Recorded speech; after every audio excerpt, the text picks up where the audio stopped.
So now students, let us see कि what is verifying the requirements. यानी SQA जो है उसका काम requirement verification में क्या आ गया, यानी how these two concepts are linked. Now जो requirement verification है उसका मतलब ये है, यानी requirement verification actually जो complete हुआ करती है वो structured SQA से हुआ करती है. इसका मतलब ये है कि it does not matter how good your requirement gathering process is, how good your development process is, how good your design process is, but if your SQA या QA is weak, यानी जो QA है वो अगर structurally document नहीं हुआ हुआ, यानी कुछ लूप होल्स रह जाते हैं इवन आफ्टर QA, तो you won't be able to verify the requirements. जो रिक्वायरमेंट वेरिफिकेशन है वो एक्चुअली क्लाइंट की वेरिफिकेशन है, यानी क्लाइंट की एक्सपेक्टेशन की वेरिफिकेशन है.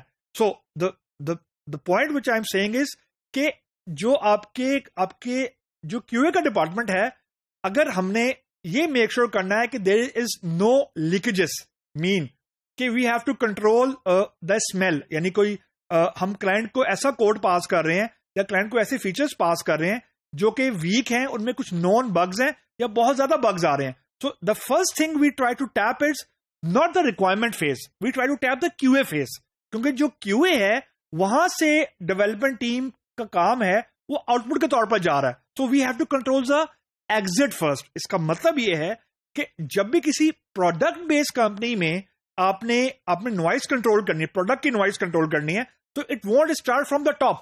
रीजन, रिक्वायरमेंट तो डेवलप हो चुकी है, it actually start from the bottom, यानी जो QA का डिपार्टमेंट है जो रिस्पॉन्सिबल है कोड को शिप करने का, अब वहां पे कंट्रोल ज्यादा करेंगे. यानी जो QA के प्रोसेसेस हैं, खासतौर प्रोडक्ट बेस्ड कंपनी में जो QA के प्रोसेसेस हैं, जो QA के स्टेप्स हैं, वहां पे आप डॉक्यूमेंटेड कल्चर लेके आएंगे.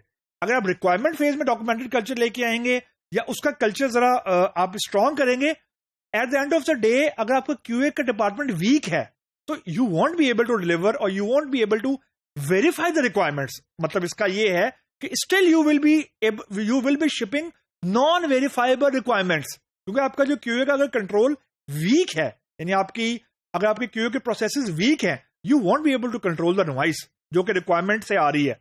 तो अगर रिक्वायरमेंट अच्छी भी कंट्रोल कर ली है आपने या नहीं भी की, so the first thing to control the noise is कि आपने QA का जो डिपार्टमेंट है, जो QA के प्रोसेसेस हैं, वो आपने कंट्रोल करने हैं ताकि डिफेक्ट्स जो हैं वो शिपमेंट में या प्रोडक्शन में कम से कम जाएं.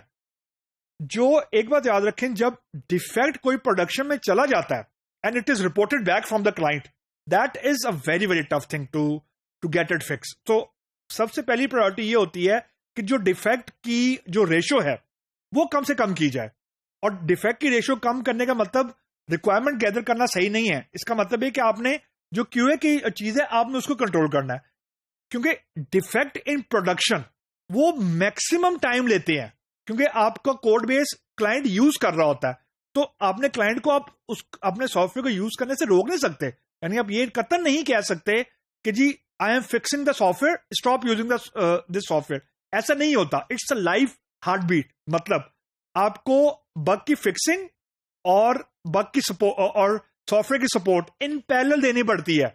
तो इसका हल ये होता है कि जो भी आपके सॉफ्टवेयर का यूजेज का टाइम होता है, यानी you don't fix a patch in a peak time. जो आपकी ऑफ टाइम होता है, यानी जिस वक्त यूजर्स मिनिमम होते हैं, यानी जिस वक्त इंपैक्ट होने का जो खतरा है या जो खदशा है वो कम से कम हो, तो उस वक्त आप बेसिकली पैचेस को रिलीज करते हैं in case of production level defect. So और आखिरी चीज ये कि कोई एक काम करने के बाद आप ये नहीं कह सकते कि I have done the QA. No, ऐसा नहीं है. It's not a one go thing, यानी कोई ऐसी मैजिक स्टिक नहीं कि आप एक दिन में QA कर लें. नो, खासतौर प्रोडक्ट का it's a on going thing. आपको डिफरेंट बेंचमार्क्स बार बार वेरीफाई करने पड़ते हैं. रीजन, जो क्लाइंट की इन्वायरमेंट होती है ना वो सेम नहीं होती. आई मीन फॉर एग्जांपल कोई पर्टिकुलर क्लाइंट है, उसकी डेवलपमेंट इन्वायरमेंट डिफरेंट है, या उसकी जो क्लाइंट की इन्वायरमेंट है वो डिफरेंट है. उसके कुछ लैपटॉप यूज कर रहे हैं, कुछ PC यूज कर रहे हैं, कुछ OS का डिफरेंट वर्जन यूज कर रहे हैं. हर क्लाइंट की रिक्वायरमेंट डिफरेंट होती है. तो you have to make sure कि आपको जो QA है वो आपको ऑन गोइंग हो, यानी ऑन द रोल हो. वन टाइम ना हो कि हमने QA कर लिया, दिस इज इट. प्रोडक्ट के केस में ये ये बात बड़ी अलार्मिंग होती है कि आपने क्यूए करके खत्म कर दिया. It doesn't work like this.